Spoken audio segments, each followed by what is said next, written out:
fight the real enemy.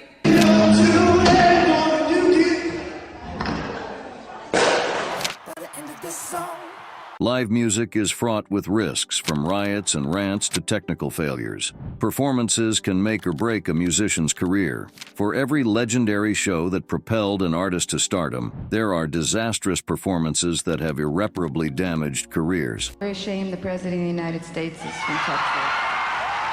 Move to France, Dixie Chicks! Milli Vanilli rocked the charts in the late 80s until a live performance exposed the pop duo,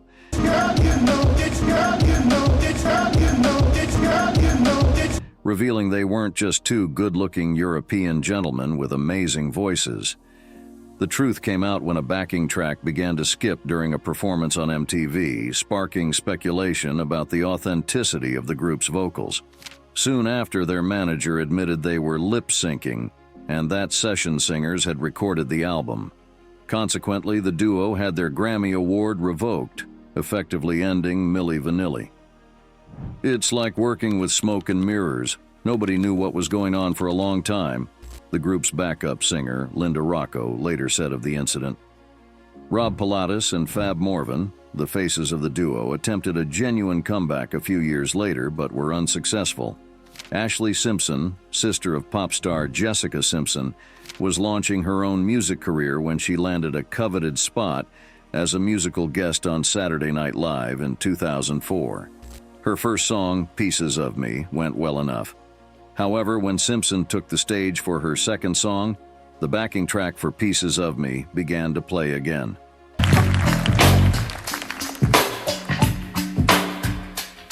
On a Monday, I am waiting. Stunned, Simpson performed an awkward jig before running off stage, and the show quickly cut to commercial. "I'll hold my head high and say I think it was silly of me to do it. Silly of me to blame the band. I was just so fucking embarrassed," she later admitted, attributing the incident to acid reflux and a strained voice. Simpson's subsequent single release and the album that followed performed poorly, and her musical career never recovered. In 2004, actress LindsayLohan launched her musical career with a scandal, lip-syncing on national television. While performing two songs from her album on Good Morning America, Lohan was caught on camera apparently forgetting to move her mouth along with the vocals that were playing. I just need to free my mind. Representatives from both Lohan's record label and Good Morning America denied the lip-syncing allegations.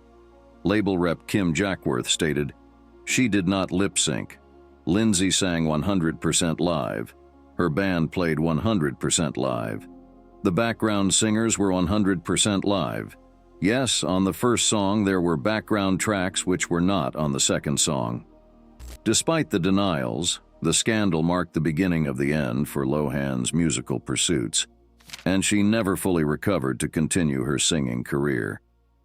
In 2013, folk singer Michelle Shocked derailed her career with an onstage rant about gay marriage in San Francisco, California. Despite her own ambiguous sexuality, she proclaimed, "When they stop Prop 8 and force priests at gunpoint to marry homosexual people, it will be the downfall of civilization, and Jesus will come back." The backlash was immediate. Although she appeared on the Piers Morgan show to clarify her remarks, the damage was irreparable, and she soon faded into obscurity. Guns N' Roses' 2002 MTV VMA Awards performance was intended to mark a comeback for the band, with Axl Rose leading a new lineup after nearly a decade of inactivity. However, the performance fell flat due to Rose's poor vocals and unusual appearance. The iconic hard rock frontman sported braids and struggled to sing properly as he ran across the stage, seemingly out of breath.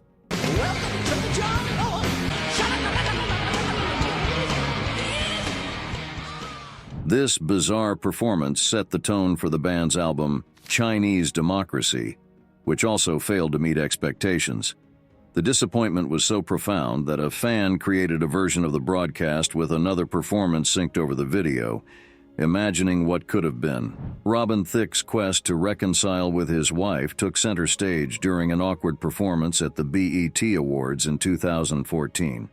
The singer's attempts to win back his wife, actress Paula Patton, had already been documented in recordings and live performances. However, his BET performance, where he opened his song by telling Patton that he loved and missed her, took a bizarre turn. Thicke and Patton had been married for 9 years before cheating rumors prompted Patton to move on from the Blurred Lines singer. Following the BET performance, Thicke's career never quite recovered. He retreated from the spotlight for a while before returning with a single that did reasonably well, but he hasn't made a major musical impact since. His last album, fittingly enough, was 2014's Paula. The Everly Brothers' disastrous 1973 performance marked the end of their partnership.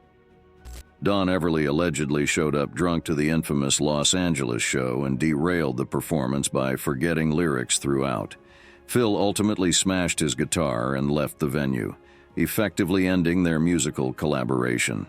Although they patched things up 10 years later, they never quite stayed on great terms before Phil's passing in 2014. "I love my brother very much," Don wrote in a statement after Phil's death. "I always thought I'd be the one to go first. The world might be mourning an Everly brother, but I'm mourning my brother Phil Everly." Sinead O'Connor's 1992 Saturday Night Live performance remains one of the most shocking incidents in music history. During her rendition of Bob Marley's War, the Irish singer unexpectedly shouted, "Fight the real enemy," and tore up a photo of Pope John Paul II. This unplanned protest ignited severe backlash and effectively derailed O'Connor's mainstream career. Reflecting on the incident later, she acknowledged that the American public may not have been as aware of the Catholic Church's history of sexual abuse as people in Ireland were, where such issues were more openly discussed. Just 2 weeks after her SNL appearance, O'Connor was booed off the stage at the Bob Dylan 30th anniversary tribute concert, marking a period of intense controversy and career setbacks for the singer. Politics can indeed be a risky stance for celebrities and musicians. In one of the most infamous controversies, the Dixie Chicks saw their successful career derailed in a matter of seconds after Natalie Maines spoke out against the George W. Bush administration during a London performance. "Just so you know, we're on the good side with y'all. We do not want this war, this violence, and we're ashamed that the President of the United States is from Texas," Maines stated, sparking intense backlash from country music fans who boycotted their albums and protested at their concerts. Despite attempts to mitigate the fallout through interviews, the group's reputation never fully recovered within their country audience. However, they eventually achieved a successful crossover comeback a few years later, demonstrating resilience in the face of adversity. In 1981, John Belushi, a fan of the Los Angeles hardcore punk scene, befriended the band Fear. After unsuccessfully trying to involve them in his movie Neighbors, Belushi secured Fear a performance slot on Saturday Night Live. Despite promising a return guest appearance, negotiations with showrunner Dick Ebersol were unusual. The band's Halloween 1981 performance, true to punk form, was unprecedented for national television. What began as a small mosh pit escalated into a riot, resulting in significant set damage. Although rumors suggested $200,000 was needed for repairs, spokesperson Peter Hamilton clarified that only $40 in labor penalties was incurred. The event solidified Fear's legacy in punk rock, but effectively ended any chance of mainstream acceptance. Janet Jackson's 2004 Super Bowl halftime show performance with Justin Timberlake became infamous not for the music, but for a wardrobe malfunction that derailed her career. During the performance, Timberlake accidentally exposed Jackson's breast after tearing open a portion of her costume, initially labeled as a wardrobe malfunction by spokespersons. It later emerged that the incident was a planned stunt by both artists. Years later, FCC Chairman Michael Powell indicated suspicions that the show's producers may have been aware of the planned stunt. However, the fallout was severe for Jackson. She faced blacklisting from radio stations, significant album sales decline, and struggled to recover her career. In contrast, Timberlake's solo career flourished, further highlighting the disparity in consequences between the two artists.